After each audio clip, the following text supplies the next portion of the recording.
Lock us in, load us in, pop in that 8-track, spin the tape. Here we go.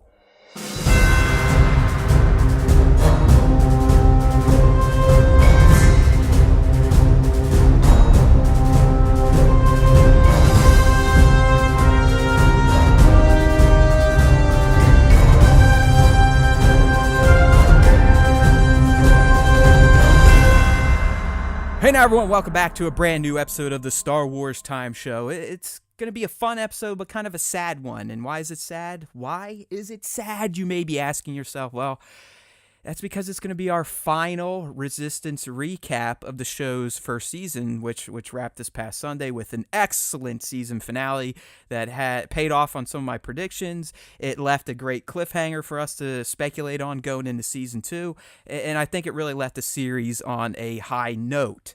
But it's going to be rough not talking Resistance, not doing our Resistance videos on Monday. I really did become a diehard of the franchise over this first season.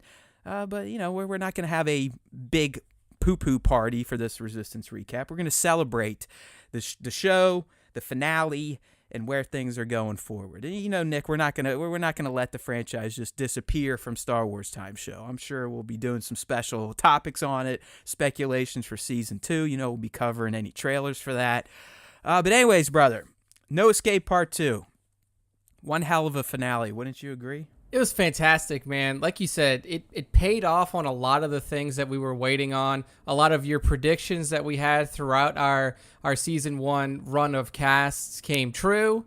Others maybe not, but it was such a good final episode that not only brings to rest everything that we saw in season 1, but it also sets up a potential season 2 really well. And I say potential season 2 because obviously we haven't gotten any sort of, you know, go from Disney yet. Oh, no. It's got its second season. Okay, so we already do have the confirmation. Yeah, it's greenlit. They're rocking and rolling. Well, there we go. So now with season 2 confirmed, we know that we have somewhere that's really interesting to go because of how this season finale played out. So I was a huge fan. I mean, it let everybody shine in their own way. And that's what I thought was really cool, is that it wasn't just focused on one character, or it wasn't just completely focused on Kaz.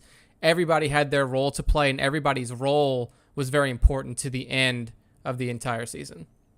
Yeah, it was, like I said, it was a great finale. I mean, sometimes finales, especially for a first season, can be tricky, even more so with animated properties. I mean, it's sometimes with these cartoons, it's hard to hit home runs, especially with older people like myself and Nick. But that's what this series did throughout this first season. So, as we always do on the Resistance recap, before we really get into our recap and review, we're going to go ahead and cover some of the Easter eggs / Star Wars franchise references that popped up in the episode. It was, as Nick and I were talking offline, it had quite a few. I wouldn't say, I really don't think this entire second half of the show had some of the great eggs that the first half had. Like, oh, look, there's a Stormtrooper helmet. Oh, look, a Snowtrooper helmet. Oh, look, this, that. It's been more reference-based type of stuff, but I think we still got some solid ones here. Like I said, I found 6. I don't know if Nick noticed any that I missed. But the first one, right off the bat, it's literally one of my favorite lines in all of Star Wars. Anyone that watches Star Wars will know exactly what I'm talking about if I say Red 5 standing by, right? Oh, yeah. Episode 4, when they're essentially going through the roster before they go and attack the Death Star. Red 5 standing by, right. And then they just go down the line before they start making their trench runs on the Death Star. So yeah, that's it. So what we got in Resistance that referenced that line from Luke, Kaz and Tora, they're kind of on this little mission to try and flush First Order troopers out of the Colossus. It's still submerged, and Kaz basically says, "Tora, you ready?" And she goes, "Tora, standing by." And I know you could interpret that as she was just saying standing by. No, I'm telling you, the writers put that in there as a nod to Red 5 standing by. Oh, yeah, absolutely. She could have said anything there. She could have said, ready. She could have said whatever. It's so many different phrases, but for her to say standing by is definitely a nod to A New Hope. I mean, that is a quintessential moment in Star Wars. And it's just like you said, it's one of those things that sticks in your head, and you know exactly what's happening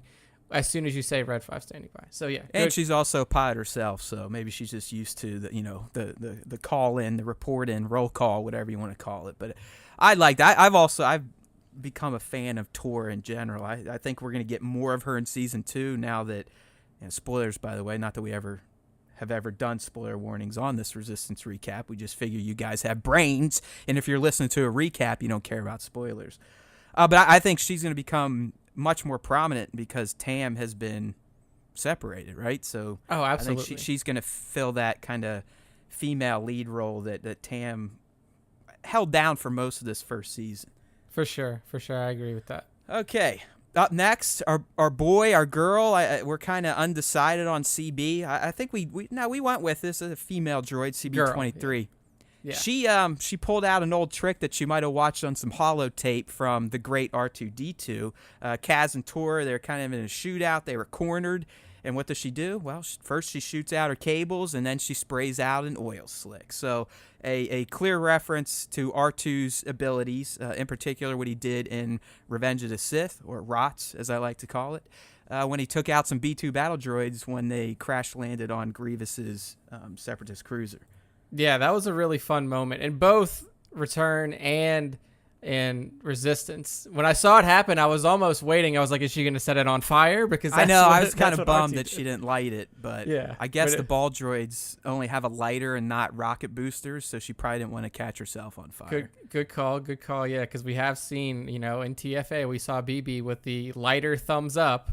But no, we have not seen him use any sort of rocket boosters. Speaking like of R2 that was the first time I saw that movie. That was like one of my most favorite funny moments when him and Finn are, plotting together, and he's like, yeah, thumbs up. A lot of people thought that was a fucking middle finger for some reason. Oh no! Well, I remember. I was like, we've come to the conclusion that most people are fucking stupid, right? That's true. That's true. I mean, we can't blame them. It's just they can't help it. Yeah, they can't. But I love that droid. I mean, he's BB-8 within just one movie elevated himself, in my opinion, right up there with R2 and C-3PO. Absolutely. He's just so expressive with his. Well, he's like a puppy. Yeah, exactly. He's a nice droid. He's caring. Where R2 is just. He's an asshole to C-3PO. C-3PO is an asshole to him. R2, kind of has an attitude sometimes. R2 is also super one-track mind. Like, if you go watch scenes with R2, like, he is one-track mind, and if that track gets him he executes his missions like a motherfucker. I mean, he essentially is a taskmaster. He's the one that has to keep C-3PO in line on their first Tatooine mission and then their second Tatooine mission when Luke sent them off to essentially get a foothold into Jabba's palace. But we're here for Resistance. So next egg, Nick. I thought this was cool. I actually had to go research where this term was first spoken, and I was surprised to find out where it was. But Kaz and the Aces are getting ready to head out and defend the Colossus on their starships, essentially. And he says over the radio, basically, let's go blast some bucket heads. And this obviously is a slang term for our lovely stormtroopers.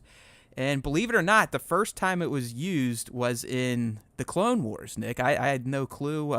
I thought it was probably spoken in the original trilogy. It was not. It was the Clone Wars, and then it was heavily used in Star Wars Rebels. I think that's where I remember the term being thrown around from, Ezra or Kanan, stuff like that. Yeah, I don't specifically remember it in the original trilogy, but mentioning that it was in Rebels, yeah, that's definitely where it was used the most. I had to hit up Wikipedia for this one, buddy. Really?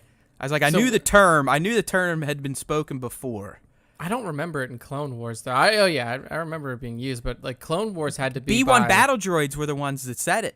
And I guess they were referring either to themselves or the clones.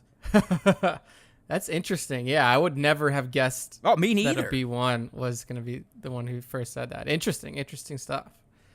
But all right, yeah. So Kaz calls them bucketheads, and then that was the theme of our top 5 like 2 weeks ago. It was all buckethead top 5 Instagram Nick's picks. middle name is Buckethead. Yeah, I need to get one. He loves the troopers. I do too. I mean, I've said this before. I love the Empire's aesthetic. Even same with First Order. They're a little more rounded. Yeah, but I just love the look of the bad guys. I gotta get a helmet. Do you have one? Do you have like a full? Not a legit. No, I have trooper? not.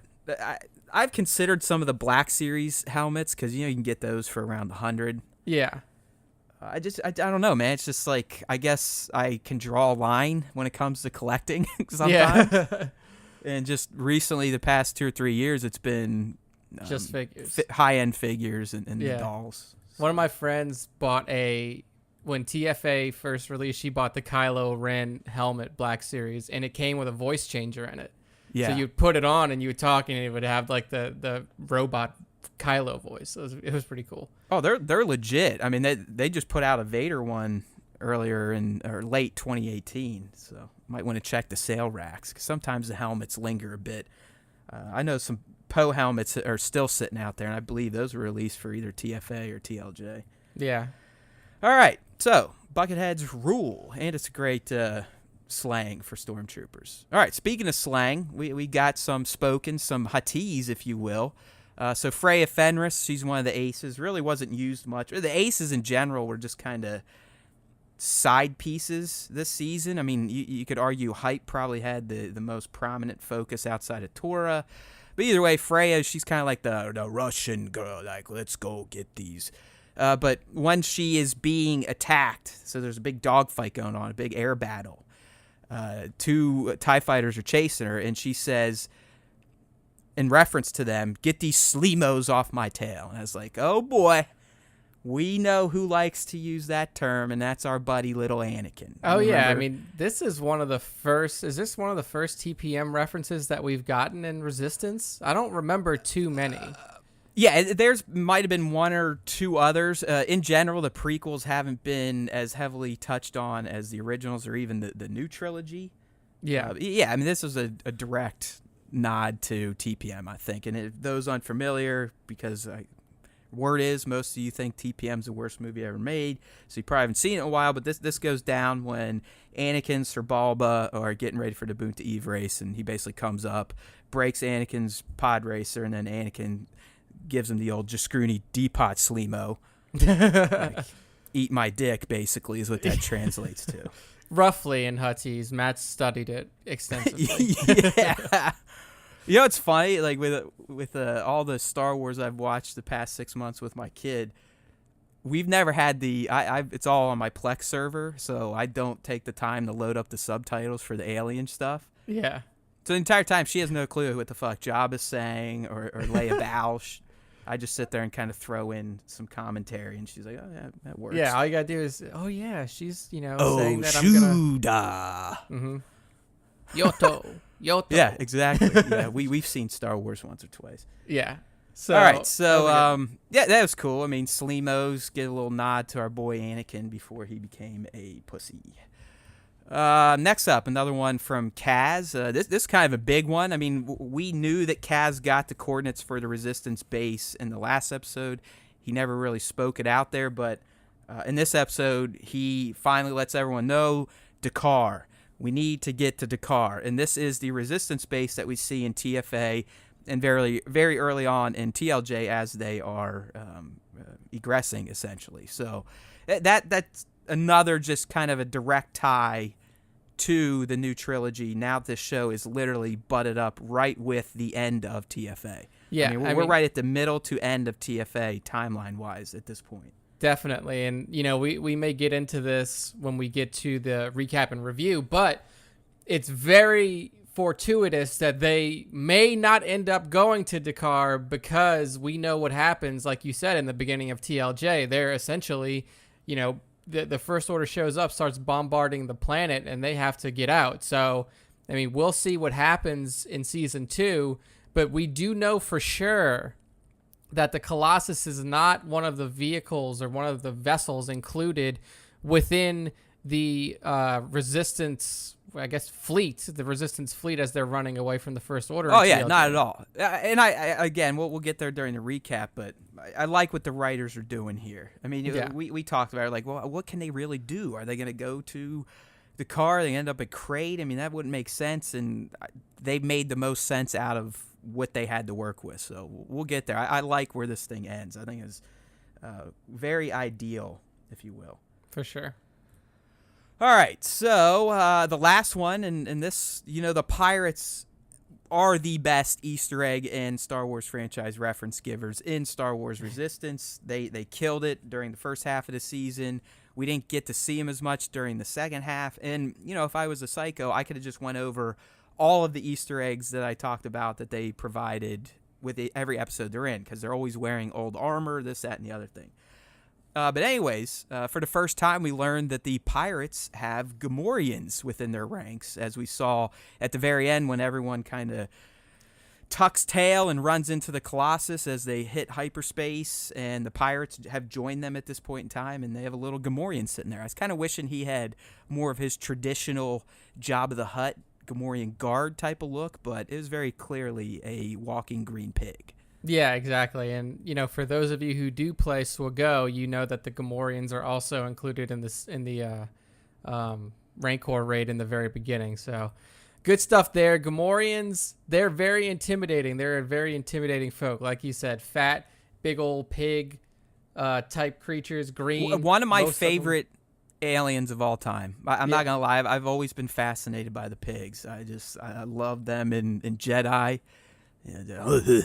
They're pigs. Yeah, like they squealing even, when he's getting eaten. I mean, it's fantastic. I like how George didn't even change the language. He's like, just make them squeal like pigs. Like we don't need. And when the guy, he's like, perfect. Little bitch. So yeah, man. I mean, this was a pretty good episode. I mean, if we go back for the last couple, we haven't had this many eggs or references in one episode for probably 3 or 4. Yeah, I've been rocking 2 or 3, and some of them, as Nick has called me out on, were quite suspect in terms of stretching things a bit to make it work. These are all legit, though. I mean, these are all very clear, very obvious references to either a prequel trilogy, original trilogy, or sequel trilogy movie. So solid catches by Matt. Again, if it was just me, you probably would have only ended up with 3. I definitely had the CB-23. I definitely had the Sleemos. And then I definitely had the Dakar reference for TFA TLJ. The other ones in the middle, I probably would not have caught those as quickly. I like it. I like that we're keeping score now. Yeah. All right, so let's get on to the good stuff, and that's the recap and review. And as we open the show, I mean, this was it was an ideal season finale from start to finish. It picked up right after the events of part 1, so you got to kind of key back in on Kaz, who had just watched his homeworld get obliterated by the First Order. And I have to mention, I mentioned it in the video and in the post, but what Christopher Sean did with that scene was something special. I mean, again, this is a cartoon.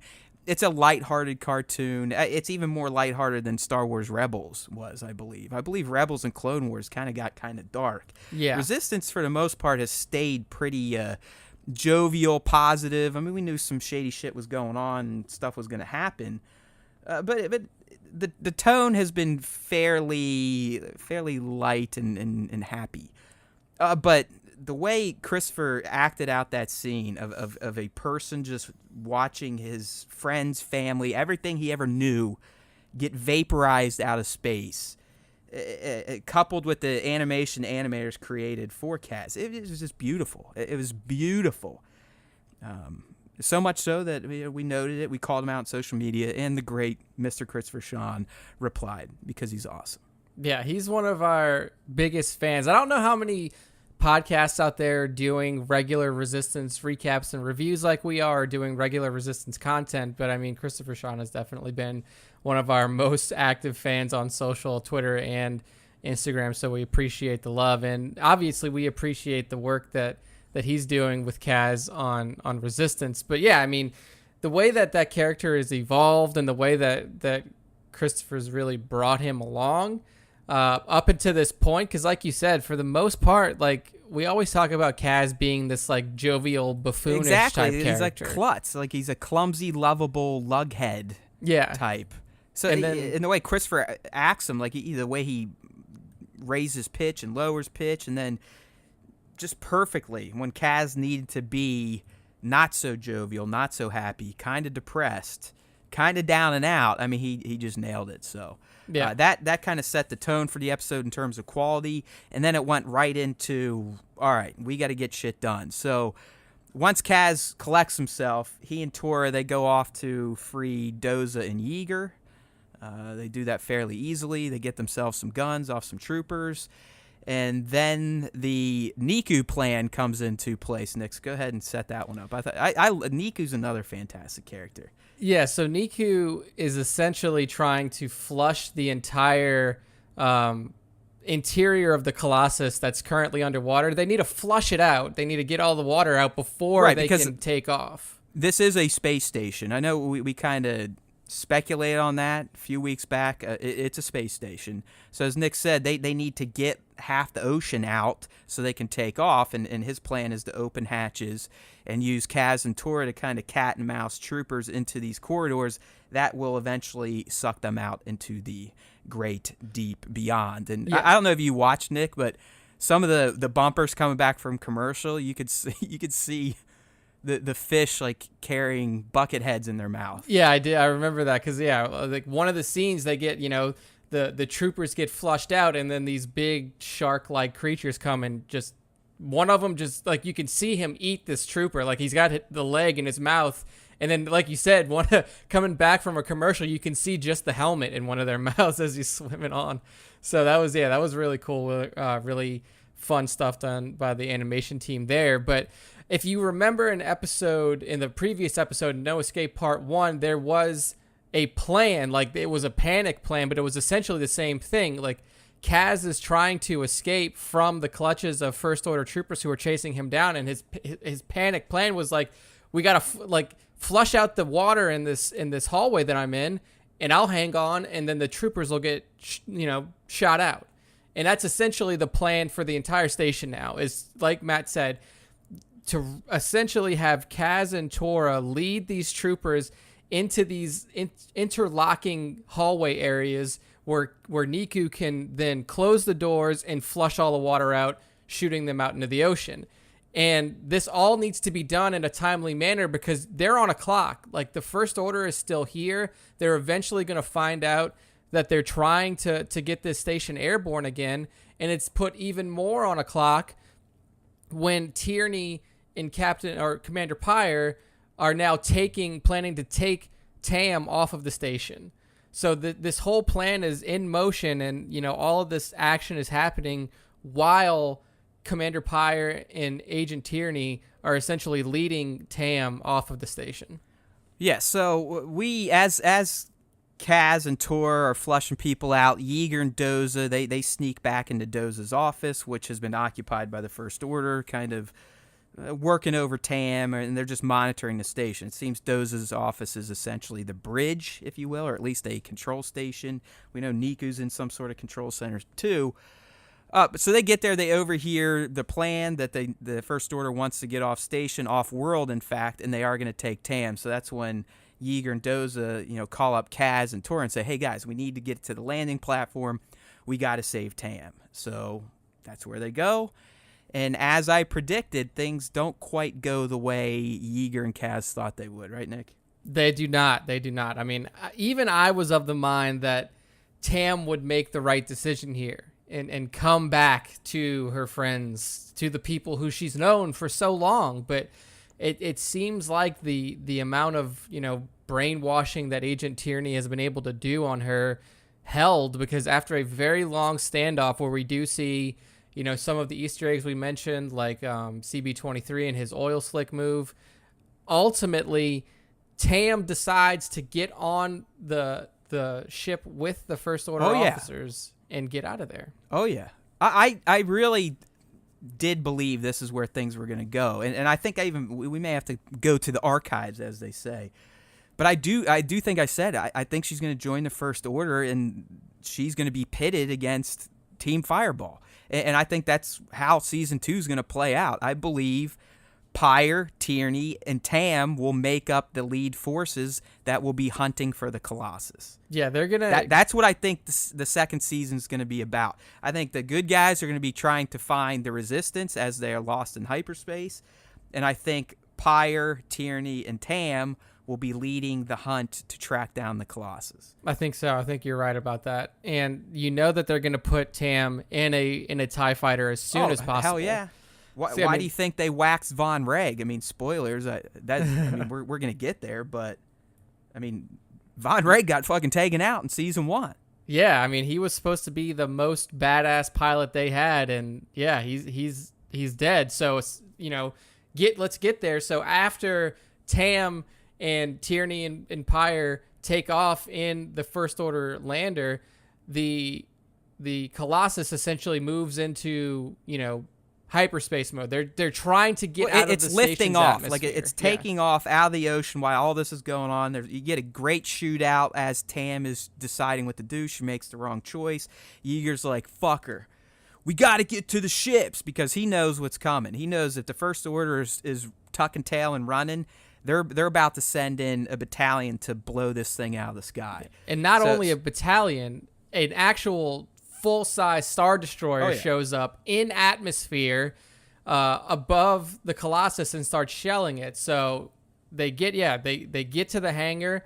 The Aces get in their ships. Kaz. Yep, Doza breaks them out. So we got the Aces back. You got Kaz. You got Yeager. They strap up. Bucket straps up. CB straps up. And they all head out. And what, in my opinion, Nick, this is one of the better, if not one of the best air battles I've seen in Star Wars. And I say air battles because it takes place within the atmosphere. They never made it into space. It was fantastic. It was like the whole, last 10 minutes or so was this air battle.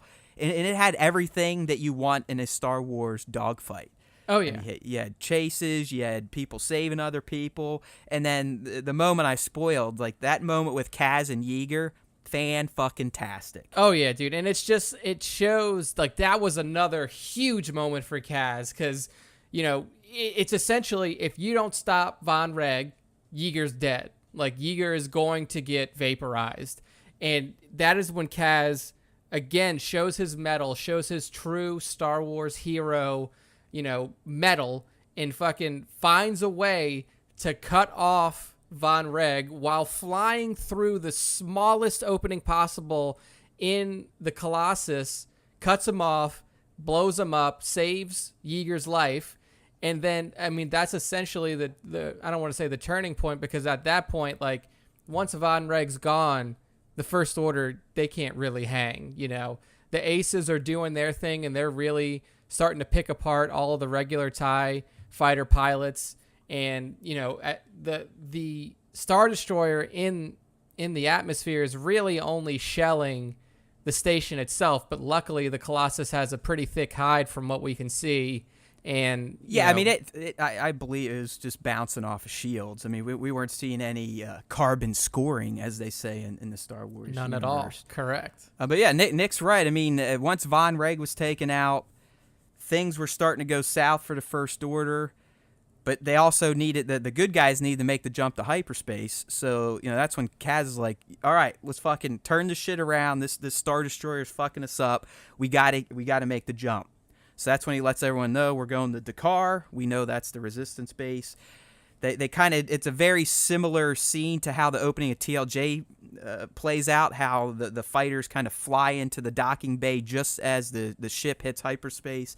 I thought that was rad. We didn't bring up the fact that the pirates came back during the air battle. Yes. Another prediction I had, Sonara led them back, but they are all there. Kragan, they're probably just looking to exact some revenge. Yeah, they came in on their big pirate ship too, not individual skiffs. They came in on the actual pirate ship. And they came in at a key moment to help Kaz out. Because I believe he was being chased, and Sonara came through. And see, I called it, people. If you've been listening, there's 2 predictions yours truly called very early on, before it was clear where things were going, that turned out to be true. So, Filoni, you need a writer, you need a proofreader, you need just another asshole to surround the office, give me a call.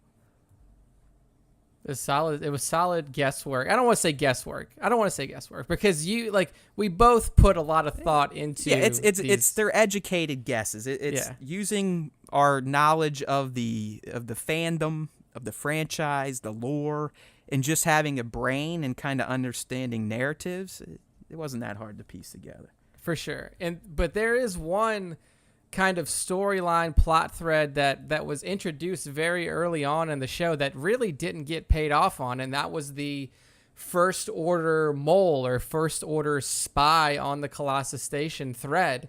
And at least to this point, we still don't know if there is a First Order spy or mole. Yeah, that I know we were talking about this offline. That's a very good point, because Nick and I were talking. I do believe Liam Poe's initial charge to Kaz was to figure out what the First Order was doing on the Colossus, implying that they had people there.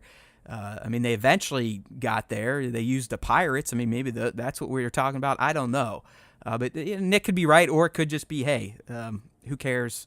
We've moved on. That was just to get Kaz on the Colossus, and he was our spy type of thing. Yeah, it could definitely have just been, a little way to get him there and then set him up for his greater mission, which turned out to be saving the Colossus and all the people as a whole.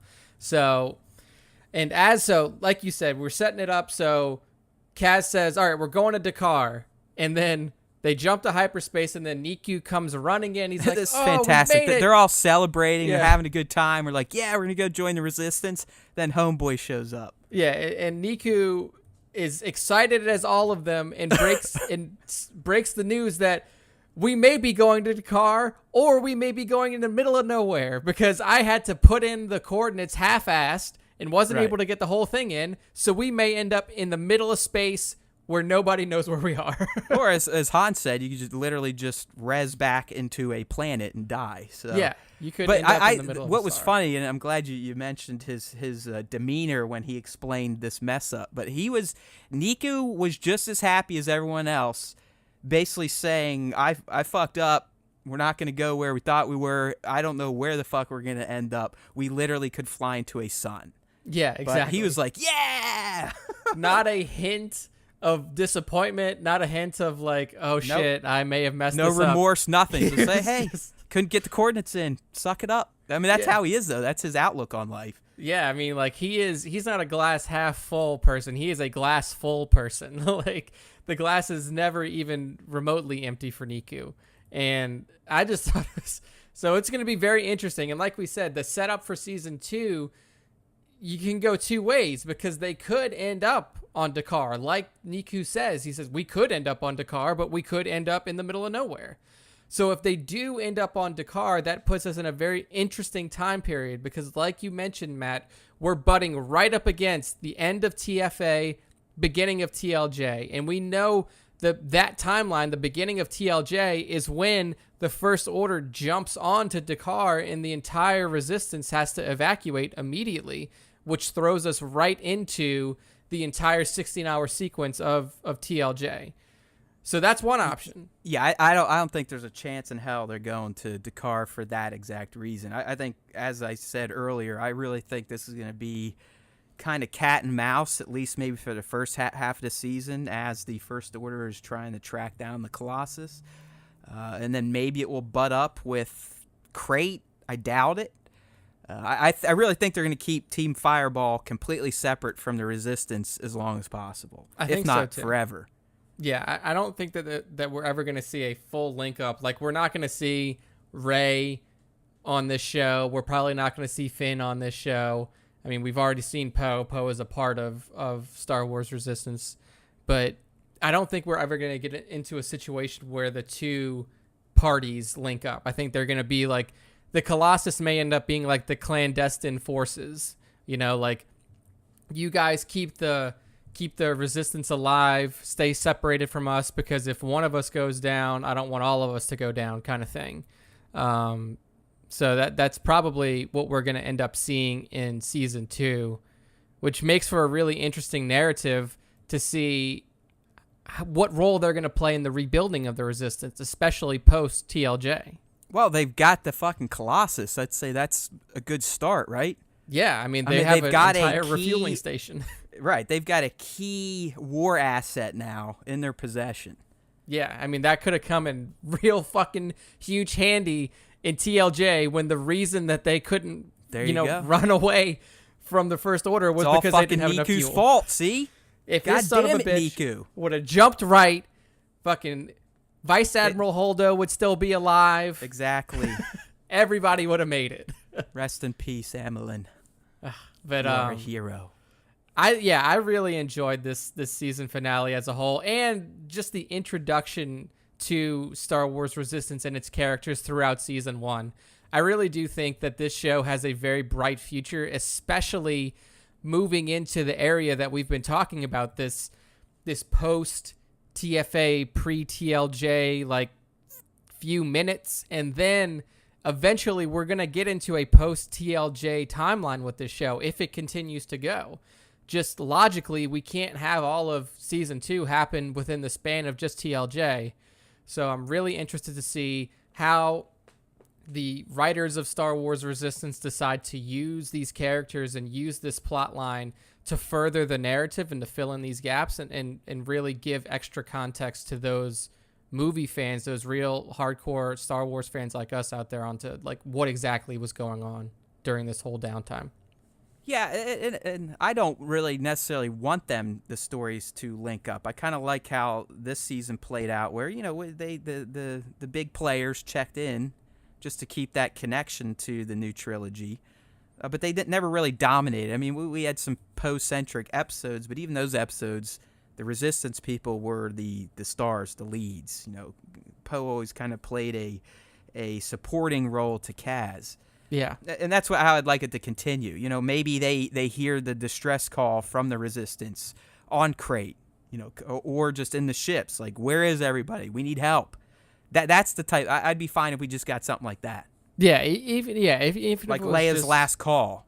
Yeah, like radio transmission, stuff like that. I definitely don't want to see the major players come into the next season, like physically come in. Like, I don't want to see Rey link up or anything like that. But the radio communications and showing that the Colossus, the people on the Colossus, are in some way helping out the remainder of the Resistance, I think is key. Because that's what really interests me, is like, yeah, obviously I want to see how the guys on the Colossus are going to fare on their own, but I also want to see what they're doing to help the cause, because that's 100%. Yeah, that's initially. We've said this before about these new, even the Gott brother or the Gott duo, Ryan's films. It's Skywalker Saga's done, right? Skywalker Saga's done. It's done after 9. It's done. Yep. I think they've made that point, but we've said, or at least I've said all along, like that's great. That's great. These new series still need to reference what came before them, though. And I think Resistance did it perfectly with TFA this season. I expect it to do the same the next season if it keeps going on. But these new shows, 90%, 95% of it should be new stuff, new characters doing new things. But the other 5% should always be either looping in stuff from the Skywalker saga, even if it's just a reference. I'm not even talking like you got to bring the characters on. Even if they just say, oh, remember when Rey did this? Remember when Rey saved the Resistance? Even something like that. You got to have those ties in these new series, new movies, and probably new shows coming up. Yeah, I agree. We have to, especially working in this timeline, working with these characters that are now almost inexorably linked to the TFA, the sequel trilogy. There still has to be that tie, I feel like. If we get another... You know as well as I do, from here on out, everything's going to be set post 9. Yeah, that's what I'm I was almost positive say. Disney's like, okay, we've done our obligation to George in the Skywalker saga. Now we're moving on with what we started. Exactly. I was just about to say that. Like, once a new animated series comes around that is set after 9, where you're completely outside of the Skywalker, area, then I can totally understand that you can, you choose to stay away from mentioning those characters too much, or really focusing in on, whatever the new narrative is. But with Resistance, I feel like you still have to keep those ties. Oh yeah, together. But even in those new shows, I want that lore to exist, and I want it to be referenced. Like I said, they don't have to do a whole movie on the study of the Skywalkers, but the impact of the fall of the Republic, the fall of the Empire, the fall of the New Republic, and whatever the fuck happens in 9 has to be referenced in these shows. Yeah, I mean, even if it's just you walk by a fucking marketplace and you see, shit I was picking up like Easter egg type of stuff in Resistance. Yeah. There's got to be that connection for me, at least. I'm all about moving on to new stuff. Yeah. You got to stay grounded in what made Star Wars popular. I'm not saying that means you always have to do Skywalker stuff, but you got to connect that lore with the new stuff. Yeah. I'm really interested to see what Ryan's trilogy is going to bring and what additional, opportunities come up from it. Because initially, when it was first announced, he's like, this is going to have nothing to do with anybody or any location.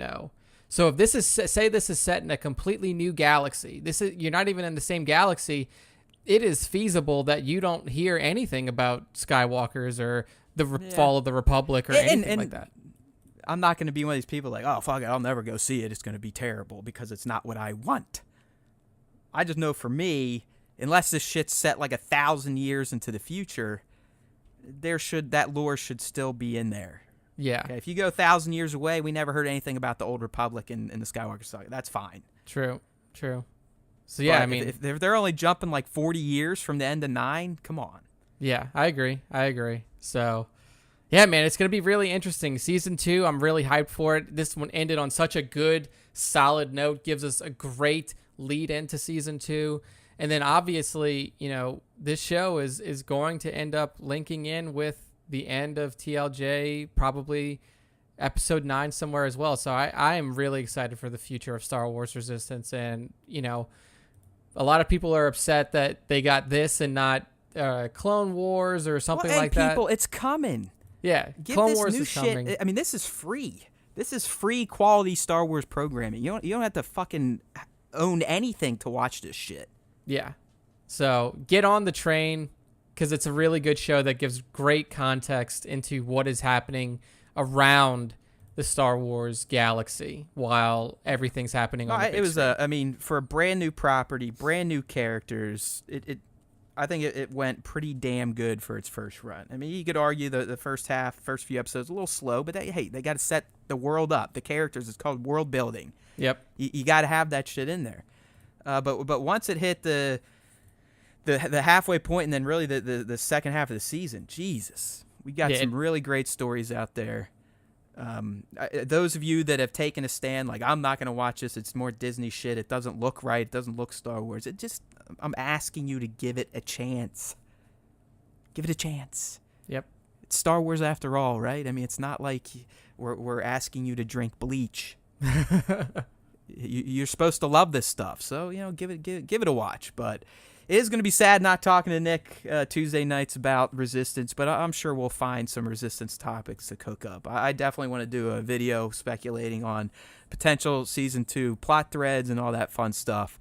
And you never know, if Christopher Sean keeps hitting us up, I'm sure we'll mention Resistance every now and then on Star Wars Time Show proper. So thanks as always, people, for tuning in, especially a lot of you new people. I mean, we've been cut over here on Star Wars Time, StarWarsTime.net for 4 months now? Something like that, 3 or 4 close. months. We're getting a little bit of falling going on. Definitely having success on IG. We appreciate everyone over there. Hopefully you guys have been digging our IG top 5. It seems to be a big hit with the artists that are getting featured.